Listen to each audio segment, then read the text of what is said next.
আসসালামু আলাইকুম রাহমাতুল্লাহ। ধৈর্যের পক্ষ থেকে আপনাদের সকলকে অভিনন্দন। সাথে আছি আমি মোহাম্মদ সাদিক হোসেন। তো আজকে ক্লাস 3 তে আমি আপনাদেরকে সিলেবল সম্পর্কে বিস্তারিত জানাবো।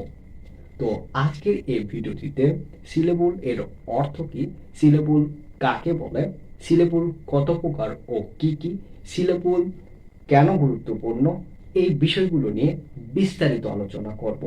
তো দেখুন, সিলেবল। তো শুরুতে আমরা জানব সিলেবল এর অর্থ কি। সিলেবল এর অর্থ হচ্ছে শব্দাংশ।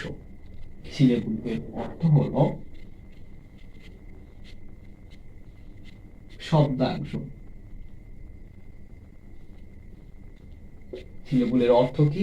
শব্দাংশ, অর্থাৎ শব্দের অংশ। তো সিলেবল কাকে বলে? একটি ওয়ার্ড এর যতটুকু অংশ একবারে উচ্চারণ করা যায় ততটুকু অংশকে একটি সিলেবল বলে। একটি ওয়ার্ড এর যতটুকু অংশ একবারে উচ্চারণ করা যায় ততটুকু অংশকে একটি সিলেবল বলে। তো দেখুন,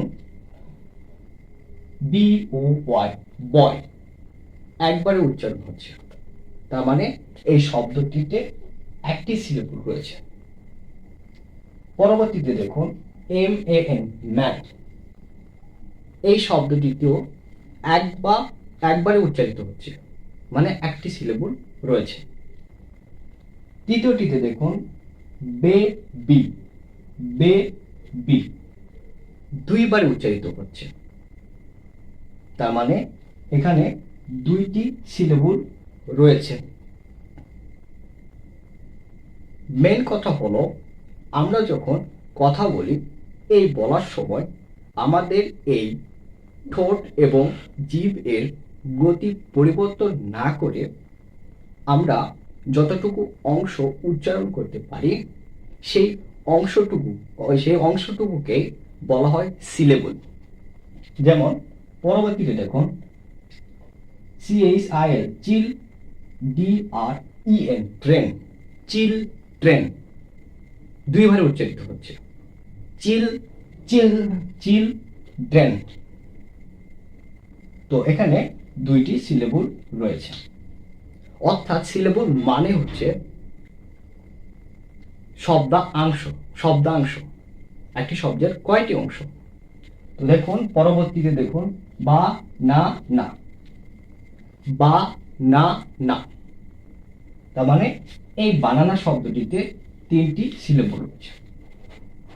সর্বশেষ সেটি হলো ইডুকেশন, ইডুকেশন। এখানে দেখুন চারটি অংশ আমরা পাচ্ছি, তার মানে এখানে চারটি সিলেবল রয়েছে।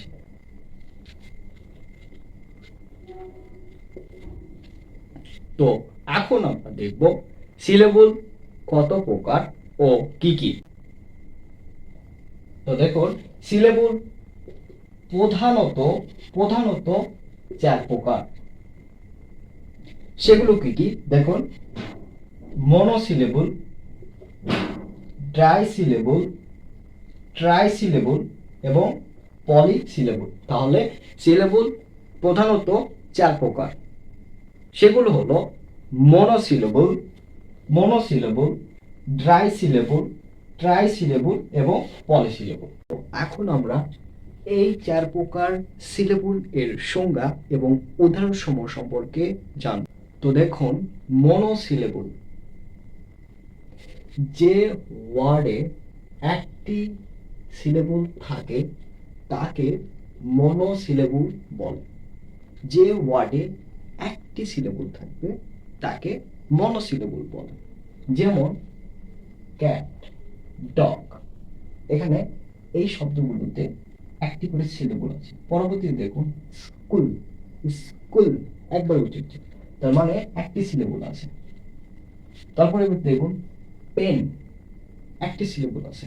একবার উচ্চারিত হচ্ছে।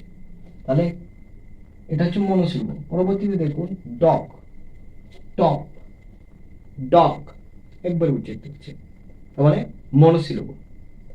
তো দেখুন আমরা এইভাবে উচ্চারণ না করে আর একটা টেকনিকের মাধ্যমে ব্যাপারটা সহজে উচ্চারিত করতে পারি।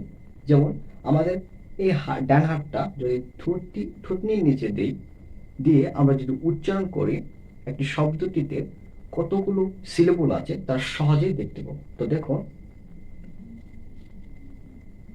ক্যাট, ক্যাট, এই থুতনি হাতে স্পর্শ করছে একবার, তার মানে একটি সিলেবল আছে। আর একটি থাকলে মনোসিলেবল। পরবর্তীতে দেখুন ডোর, ডোর, একবার স্পর্শ করছে, তার মানে এটাতেও একটি সিলেবল আছে। তো দেখুন ড্রাই সিলেবল, যে ওয়ার্ডে দুইটি সিলেবল থাকে তাকে ডাই সিলেবল বলে। যে ওয়ার্ডে দুইটি সিলেবল থাকে তাকে ডাই সিলেবল বলে। তাহলে একটি থাকলে মনোসিলেবল, দুইটি থাকলে ডাই সিলেবল। যেমন দেখুন মা দার, মা দার, তাহলে মা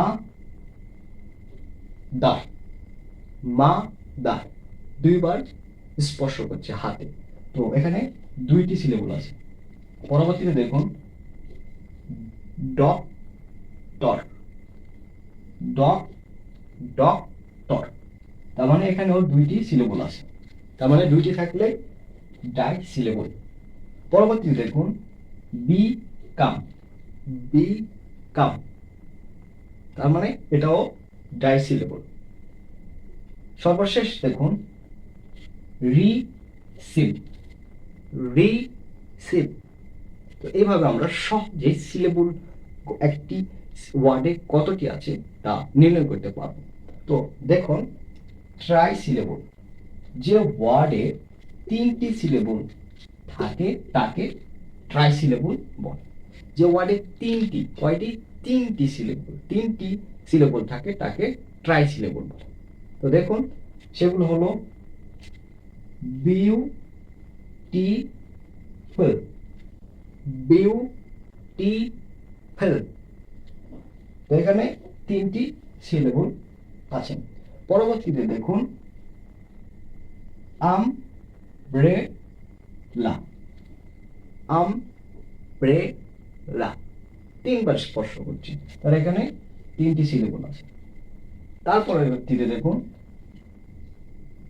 কোম্পানি, কোম্পানি, তো এই ওয়ার্ডেও তিনটি সিলেবল থাকে, আর তিনটি থাকলে সেটি হবে ট্রাই সিলেবল। তো সর্বশেষ প্রকার দেখুন পলিসিলেবল, যে ওয়ার্ডে তিনটির অধিক মানে বেশি সিলেবল থাকে তাকে পলিসিলেবল বলে। তিনটির বেশি থাকলে পলিসিলেবল।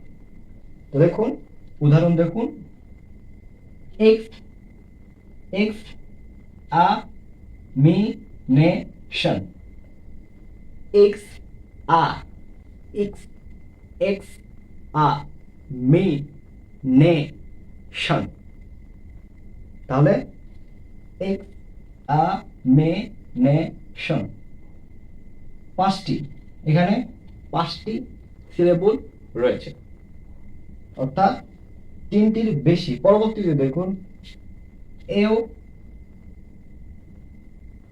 ইউনিভার্সিটি, ইউনিভার্সিটি, তো এখানেও রয়েছে পাঁচটি রয়েছে। তো এগুলো হচ্ছে পলিসিলেবল। এতক্ষণে আপনারা নিশ্চয়ই বুঝে গিয়েছেন যে একটি ওয়ার্ডে যদি একটি সিলেবল থাকে তাহলে সেটা মনোসিলেবল, দুইটি থাকলে ডাই সিলেবল, তিনটি থাকলে ট্রাই সিলেবল এবং তিনের বেশি যদি থাকে তাহলে সেটা পলিসিলেবল। তার সাথে সাথে কিভাবে হাত এবং থুতনি ব্যবহার করে এই ওয়ার্ড থেকে সিলেবলকে আলাদা করা হয় সেই টেকনিকটাও বুঝে গেছেন। তো এই মুহূর্তে আমরা সিলেবল এর গুরুত্ব এবং কিছু গুরুত্বপূর্ণ কথা নিয়ে আপনাদের সামনে উপস্থাপন করব। তো দেখুন, ডক, ডক এখানে একটি সিলেবল আছে, তার মানে মনো সিলেবল। ফা দা, ফা ফা দা, তার মানে এখানে দুইটি সিলেবল আছে, তার মানে ট্রাই সিলেবল। পরবর্তী দেখুন, প টা টু, প টা টু, তিনবার আমার হাতটিতে স্পর্শ করছে, তার মানে এখানে তিনটি সিলেবল আছে। পরবর্তী দেখুন, ইম্পসিবল, ইম্পসিবল, চারবার স্পর্শ করছে, মানে চারটি সিলেবল রয়েছে। কিন্তু আরেকটা গুরুত্বপূর্ণ বিষয় আপনারা কি লক্ষ্য করেছেন যে প্রত্যেকটি সিলেবলে একটি করে ভয়েল সাউন্ড রয়েছে, একটি অথবা একের অধিক। দেখুন, যেমন ড, এখানে ভয়েল সাউন্ড হচ্ছে ও। ভয়েল সাউন্ড মানে আমরা ভয়েল চাই না, ভয়েল গুলো কি কি, এ, ই, আই, ও, ইউ, এগুলো হচ্ছে ভয়েল। এগুলো উচ্চারণকে বলা হয় ভয়েল সাউন্ড। তো দেখুন, এই ফা এবং দা, তো দেখুন এই ফাই, এই সিলেবলে এখানে হচ্ছে এ, এবং দারে এই সিলেবলে ই, ভয়েল, ভয়েল সাউন্ড রয়েছে। এই হচ্ছে ফা দা। পরবর্তীতে দেখুন, প, এই সিলেবলে ও, এবং এই টা সিলেবলে এ, এবং টু সিলেবলে উ। অর্থাৎ প্রতিটি সিলেবলে একটি করে ভয়েল সাউন্ড থাকতে হবে, কমপক্ষে একটি। তো ইংরেজি উচ্চারণের ক্ষেত্রে ভয়েলের গুরুত্ব অপরিসীম।